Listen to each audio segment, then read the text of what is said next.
তথাকথিতভাবে আজকের দিনে দেখা যায় যে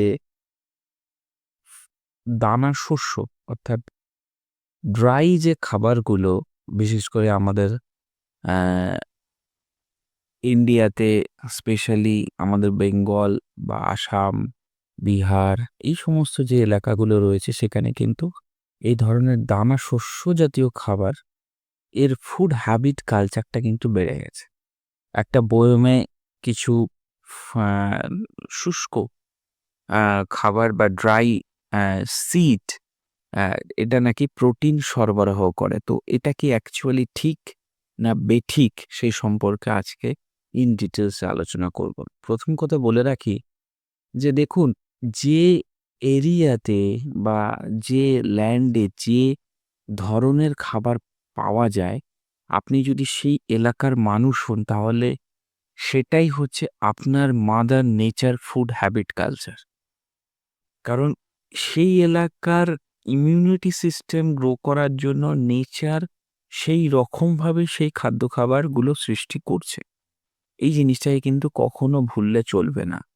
তাহলে হ্যাঁ, এটাও ঠিক যে এখন বর্তমান দিনের সাপেক্ষে ভেজালের পরিমাণ যেহেতু বেড়ে যাচ্ছে, তো সেক্ষেত্রে দাঁড়িয়ে কিন্তু কোথাও না কোথাও আমাদেরকে বুঝতে হবে যে কি খাবার খাবো এবং কি খাবার কোন খাবারটা অ্যাভয়েড করব। এটাও কিন্তু ভীষণভাবেই গুরুত্বপূর্ণ। কারণ আজকের ডেটে দাঁড়িয়ে আমরা যদি খুব ভালো করে চিন্তা করি, তাহলে কিন্তু খাদ্য খাবারের যে অনিয়ম বা মানে বলতে পারা যায় যে একটা ব্যালেন্স ডায়েট যেহেতু ফলো আপ না হয়, সেই জন্য কিন্তু এই অনিয়মটা যেহেতু হিউজ পরিমাণে বেড়ে যাচ্ছে, তখন সেই জন্য স শারীরিকভাবে আপনি কিন্তু অনেকটাই কিন্তু অক্ষম হয়ে যান। এখন চলতি দিনে দেখা যাচ্ছে যে আফটার 50 পর মানুষ নিজেকে রোগগ্রস্ত এবং নিজেকে বুড়ি হিসেবে কিন্তু ট্রিটমেন্ট করে ফেলছে। সেটা আজ থেকে ২০-২৫ বছর আগে কিন্তু ছিল না। কিন্তু যেহেতু খাদ্যের মানটাও কিন্তু কমছে। তো এই জন্যে বিশেষভাবে প্রয়োজন কি খাচ্ছেন সেই জিনিসটাকে পার্টিকুলারলি বোঝা এবং কেমনভাবে কি রকমভাবে খেলে আপনি একটা দীর্ঘমেয়াদী সুস্থ জীবনযাপন করতে পারবেন, সেই জিনিসটাও কিন্তু আপনাকে বুঝতে হবে। তা না হলে এই দুটোর কম্বিনেশনটা যদি সঠিক ওয়েতে এবং সঠিকভাবে না থাকে, তাহলে কিন্তু আপনি কোনো সময় কোনো মতে বা কোনো দিনও কিন্তু ভালো থাকবেন না।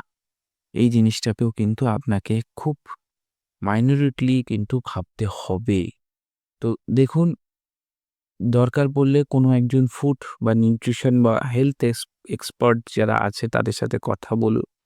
একটা সঠিক ডায়েট প্ল্যান বানান, যাতে করে এই ধরনের যে সমস্যা সেই সমস্যাগুলো না হয় এবং আপনি এই সমস্যাগুলো থেকে একদম চিরতরে কিন্তু মুক্তি পান।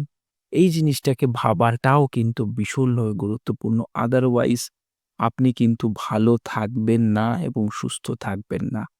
এবং এই জিনিসটা যদি কন্টিনিউয়েশন আকারে যদি চলতে থাকে, তাহলে কিন্তু আপনি দীর্ঘমেয়াদী জীবন কিন্তু আপনার সুস্থ এবং সবলভাবে থাকবে না। এই জিনিসটাতেও কিন্তু আপনাকে কন্টিনিউয়াস ফলো আপ করতে হবে। তো সেই জন্য প্রত্যেকটা জিনিসকে সঠিক ওয়েতে সঠিক প্যারামিটার অনুযায়ী কিন্তু চিন্তা ভাবনা করুন এবং সেই অনুযায়ী কিন্তু আপনি সেই জিনিসটাকেও কিন্তু এগিয়ে নিয়ে যান। এটাও কিন্তু ভীষণভাবে গুরুত্বপূর্ণ। আমি কি করছি, আমার অ্যাক্টিভিটি কেমন, এই জিনিসগুলো কিন্তু এবং খাদ্য খাবার তালিকায় আমি কেমন ধরনের খাবার খাচ্ছি, সেই জিনিসটাকে কিন্তু সঠিক কন্ট্রোল এবং সঠিক নিয়মে যদি না আনছে, তাহলে কিন্তু আপনি দীর্ঘমেয়াদী সুস্থ জীবনযাপন করতে পারবেন না।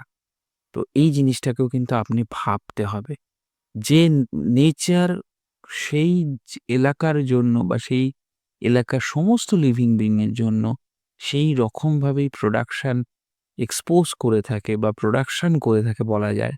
তো সেই জন্য সেটাই হচ্ছে বেস্ট ইমিউনিটি গ্রোথ। হ্যাঁ, সেটা যদি সঠিক ওয়েতে নির্দিষ্ট প্যারামিটার অনুযায়ী আপনি যদি খান, তাহলে কিন্তু অবশ্যই আপনি ভালো থাকবেন। এ বিষয়ে কিন্তু কোনো প্রকার সন্দেহ নেই। কিন্তু এই জিনিসটা আপনাকে মাথায় রাখতে হবে যে আপনি যে খাদ্য খাবারটা খাচ্ছেন, সেই খাদ্য খাবারটা যে কতটা পরিমাণে ভেজাল মুক্ত, এই জিনিসটা যদি মেইনটেইন করে থাকেন এবং একটা সঠিক ডায়েট পালন করে থাকে, অবশ্যই আপনি ভালো থাকে। তো ভালো থাকুন, সুস্থ থাকুন। আগামী দিনে নতুন কোনো পর্বে নতুন কোনো বিষয় নিয়ে আলোচনা করব।